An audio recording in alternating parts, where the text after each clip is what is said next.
네, 박근혜 대통령이 이완구 국무총리의 사표를 수리했습니다. 이 총리는 할 말은 많지만 진실은 반드시 밝혀질 것이라며 눈물을 흘리며 물러났습니다. 윤석희 기자입니다. 이완구 국무총리가 취임 70일 만에 총리직에서 사퇴했습니다. 이 총리는 먼저 국민 여러분께 많은 심려를 끼쳐드렸다며 사과했습니다.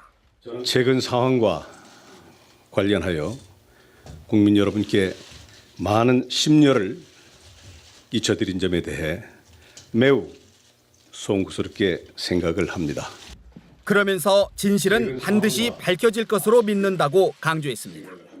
드리고 싶은 말씀은 많습니다만 진실은 반드시 밝혀질 것으로 믿으며 오늘은 여백을 남기고 떠나고자 합니다. 이 총리는 박근혜 대통령의 중남미 순방 기간 중인 지난 20일 사의를 표명했습니다. 박 대통령은 순방 중 과로로 절대 안정이 필요하다는 의료진의 권고에 따라 사표 수리를 늦출 것이란 전망이 있었지만 전격적으로 제거했습니다. 그만큼 성완종 리스트 의혹으로 인한 파문을 조기에 수습하겠다는 의지로 풀이됩니다.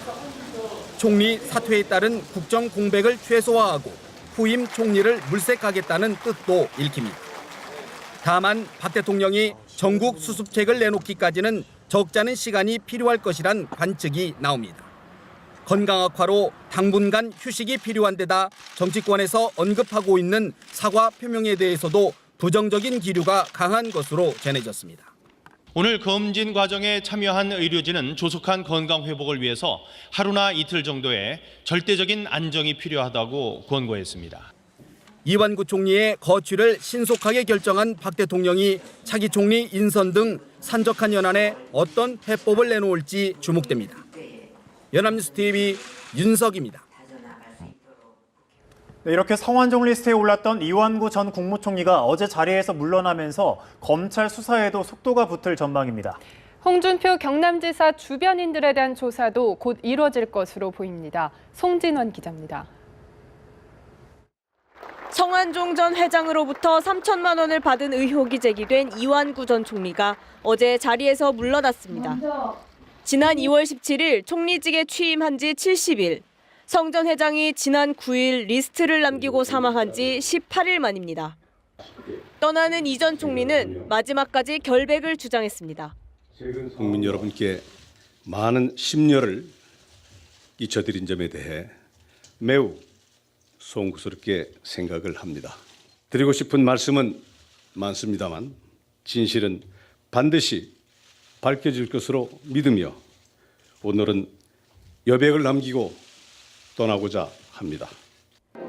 이 전 총리가 사퇴하면서 현직 총리를 수사해야 하는 부담을 안았던 검찰은 한결 마음이 가벼워졌습니다. 검찰로선 국정 2인자이자 내각 책임자인 총리를 수사한다는 것이 적잖이 부담스러운 상황이었습니다. 검찰 조직을 지휘하는 법무부가 정부조직법상 국무총리의 관할 아래에 있다는 것도 신경 쓰이는 부분이었습니다.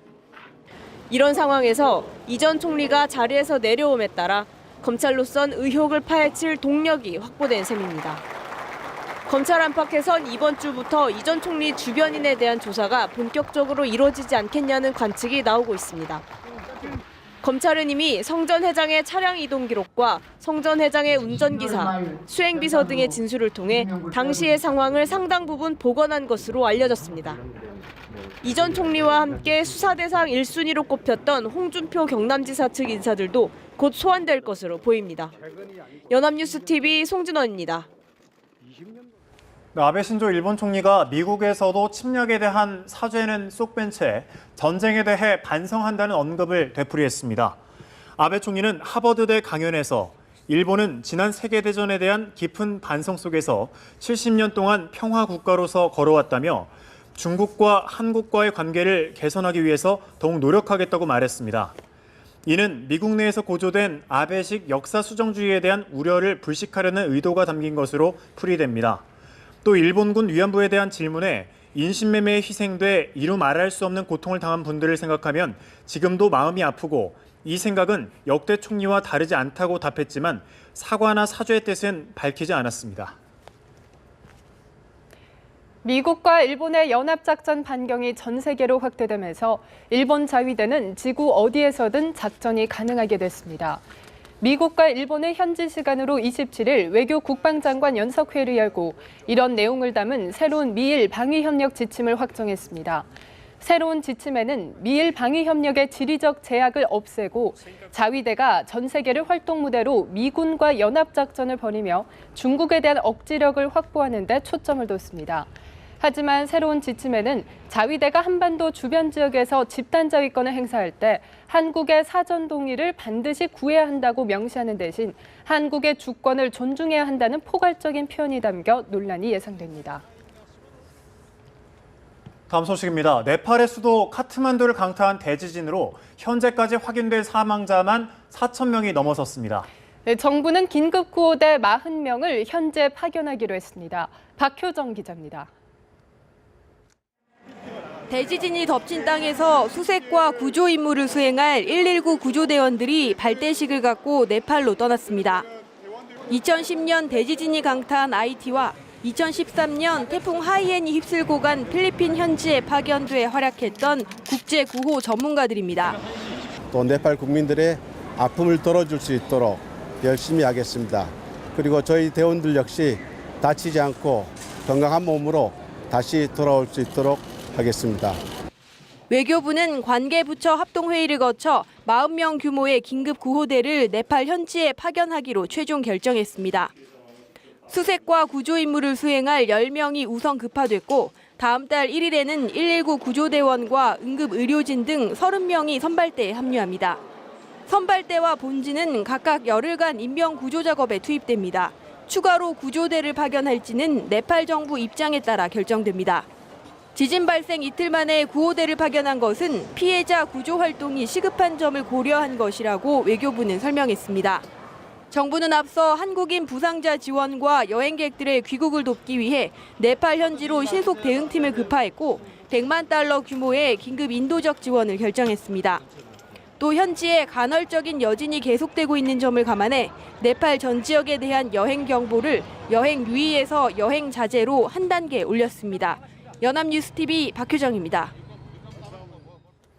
정부가 어제 대북 비료 지원을 5년 만에 승인했습니다. 네, 오늘은 비료를 실은 트럭이 육로를 통해 북한으로 넘어가는데 남북 관계에 훈풍을 불어넣을지 주목되고 있습니다. 문관현 기자입니다. 천안함 사건 이후 5.24 대북 제재 조치로 중단됐던 대북 비료 지원 사업에 물꼬가 트였습니다. 통일부는 재단법인 에이스 경함이 온실 조성 사업 추진과 관련하여 육로 방북을 신청한 데 대해 승인하였습니다. 해당 단체의 관계자들은 오늘 비료와 농자재 등을 싣고 경의선 육로를 따라 방북해 황해북도 사리온 지역에서 텃밭과 온실 설치 사업을 지원합니다. 정부는 복합 농촌단지 조성 사업 등을 포함한 드레스덴 선언을 발표한 이후 북한의 농축산, 산림 분야 지원 사업을 허용하기로 했습니다. 이번 비료 북송을 계기로 다른 단체들의 비료 지원 움직임도 본격화될 것으로 보입니다. 하지만 정부는 투명성이 담보되는 소규모 비료 지원은 승인하지만 대규모 비료 지원은 검토하고 있지 않다는 입장입니다. 소규모로 이루어지는 비료 지원을 승인하는 것과 5.24 조치 해제 여부가 무관하다는 게 정부 당국자의 설명입니다. 정부는 대규모 비료 지원은 남북관계 상황과 국민 정서를 고려해야 한다고 선을 긋고 있지만 다음 달로 예상되는 김대중 전 대통령의 부인 이희호 여사의 방북과 맞물려 남북관계의 중대 변수가 될 전망입니다. 연합뉴스TV 문관현입니다. 남측 개성공단 관리위원회와 북측 중앙특구 개발지도 총국이 북한 근로자 임금 지급 관련 추가 협의를 진행할 예정이었지만 북측 사정으로 불발됐다고 통일부가 밝혔습니다. 남측 관리위와 북측 총국은 개성공단 북한 근로자 임금 지급 시한인 24일 북한이 개성공단 입주기업에 요구하는 담보사업 문안을 협의한 뒤 어제 추가 접촉을 가질 예정이었지만 북측이 추가 협의에 응하지 않은 것으로 알려졌습니다. 통일부 당국자는 관리위와 총국은 개성공단 내 같은 건물에 있기 때문에 오늘이라도 추가 협의를 진행할 수 있을 것으로 기대한다고 말했습니다.